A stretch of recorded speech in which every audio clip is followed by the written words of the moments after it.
కోనసీమ జిల్లా special correspondent Venkataramana మంత్రి వాసంశెట్టి సుభాష్ తండ్రి వాసంశెట్టి సత్యం తనపై తీవ్రంగా దాడి చేశాడని కాకినాడ జిల్లా కాజులూరు మండలం శీలగ్రామ మాజీ సర్పంచ్ తెలుగుదేశం నాయకుడు పంపన శ్రీనివాస్ అన్నారు.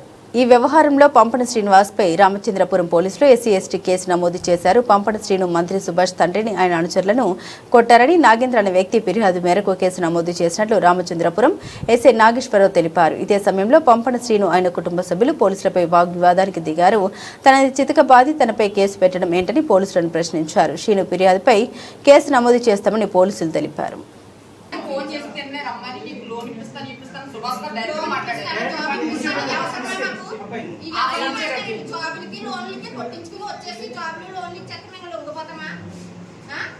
అంటే జాబులకి లోన్కి ఆడేసేస్తే మాకు మేము లొంగిపోయి వ్యతిరేకంగా చెప్పేస్తామేమో.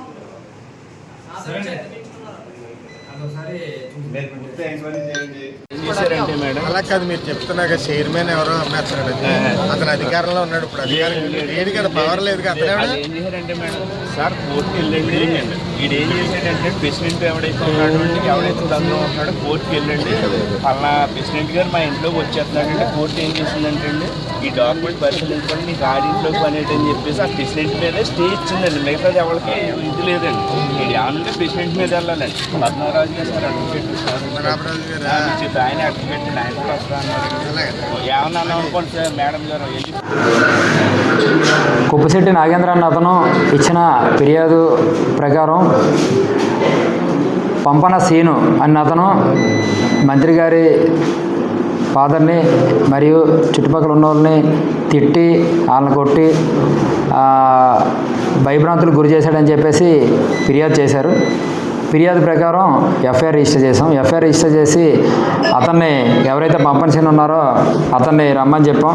అతను అవుట్ ఆఫ్ కవరేజ్ ఉండడంతో మేమే వెళ్ళి అతను తీసుకొని వచ్చాక అతను కూడా ఒక ఫిర్యాదు చెప్తున్నాడు. దాన్ని బట్టి అతను కూడా కంప్లైంట్ ఇప్పుడు రాసి దాని మీద ఎఫ్ఐఆర్ వేసి తదుపరి దర్యాప్తు యాజ్ పర్ ఫ్యాక్ట్స్ ప్రకారం ఎలా ఉంటే అలా చేసి దర్యాప్తు చేస్తానని చెప్పి తెలియజేసుకుంటున్నాను. Thank you. మంత్రి గారి తండ్రి తను కొట్టాడు. దాడి ఎవరన్నా దాడి జరిగింది తెలుగుదేశం పార్టీ కార్యాలయంలో దాడి జరిగింది. తెలుగుదేశం పార్టీ కార్యాలయంలో వెళ్ళి మంత్రి తండ్రి దాచిపెట్టేసి మళ్ళీ అతను తీసుకొచ్చి అతని మీద కౌంటర్ కంప్లైంట్ కేసు పెడుతున్నారంటేనే కొంచెం అబ్జెక్షనబుల్గా ఉంది. పూర్తిగా ఎంక్వైరీ చేయండి.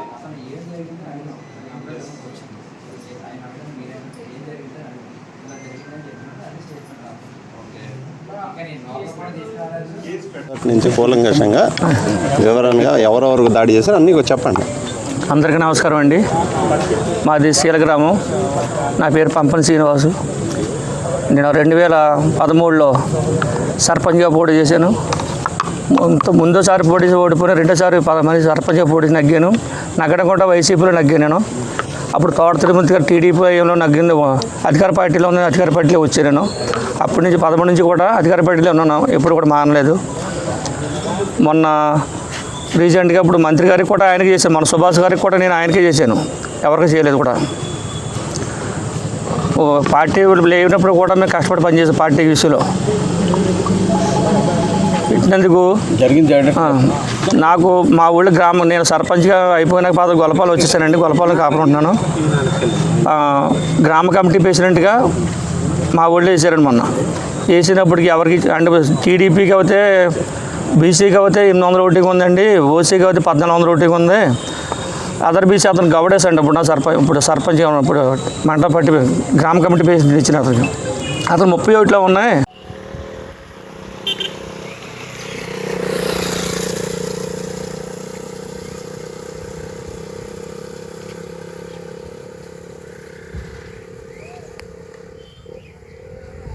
కంప్లైంట్ ఇచ్చారంటున్నారండి రామచంద్ర పోలీస్ స్టేషన్ లో.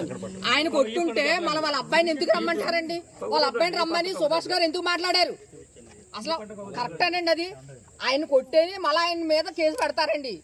ఇదేం రాజకీయం అండి? కొట్టిన వాళ్ళు ఎలాగుంటారు? అసలు ఇదేమన్నా ధర్మం అండి? ఏం జరిగిందమ్మా చెప్పు. రాత్రి వాళ్ళ తండ్రి కొడుకుల మీద దౌర్జన్యం అయిపోయిందండి. వాళ్ళ ఇంట్లో ఏదో కూర్చున్నారు.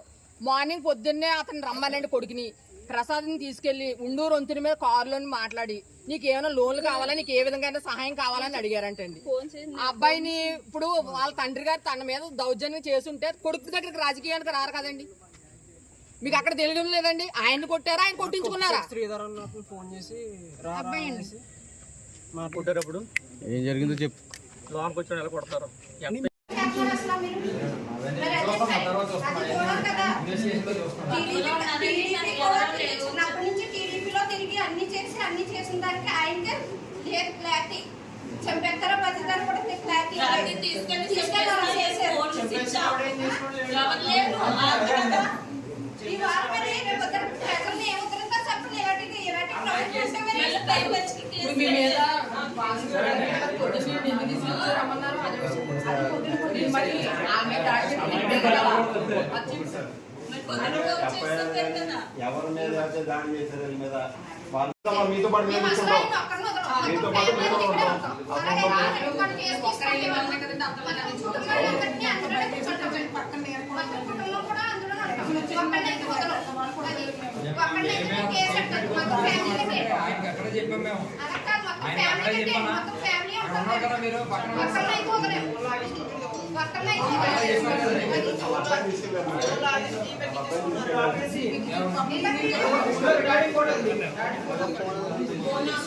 అతను కూడా తీసుకెళ్ళారు. మరి ఎతనే ప్రత్యక్ష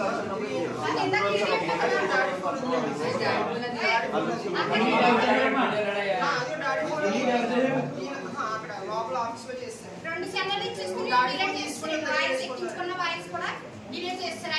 ఆయన మాటలు కూడా రికార్డ్ చేసిండు. సుభాష్ గారు కూడా తిట్టారు. అవన్నీ చూస్తున్నారండి, అవన్నీ తీసుకుంటాం.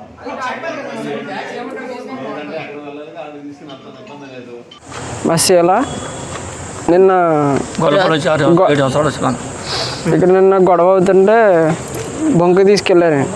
మా డాడీకి ఫోన్ చేసి అర్జున్ రావు అన్నతను తాత అబ్బాయి అన్నతను మా డాడీకి ఫోన్ చేసి బొంకుకి రాని తీసుకుని వెళ్తే ఇలా అన్నావంట కదా నువ్వు, ఒకసారి ఏంటి ఎంపీ వాళ్ళ దగ్గరికి వెళ్దాం రా నువ్వు అనేసి మంత్రి గారి దగ్గర తీసుకుని వెళ్దాం అనేసి రమ్మన్నారు. రానంటే అప్పుడు కూడా ఇంటికి వచ్చేసారండి.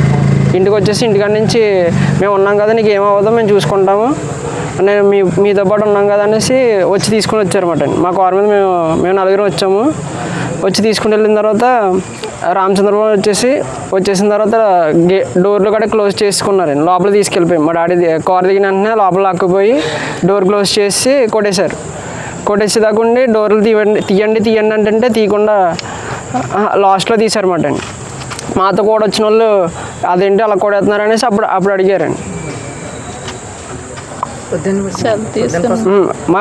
మా సెల్ ఫోన్లు కూడా లాగేసి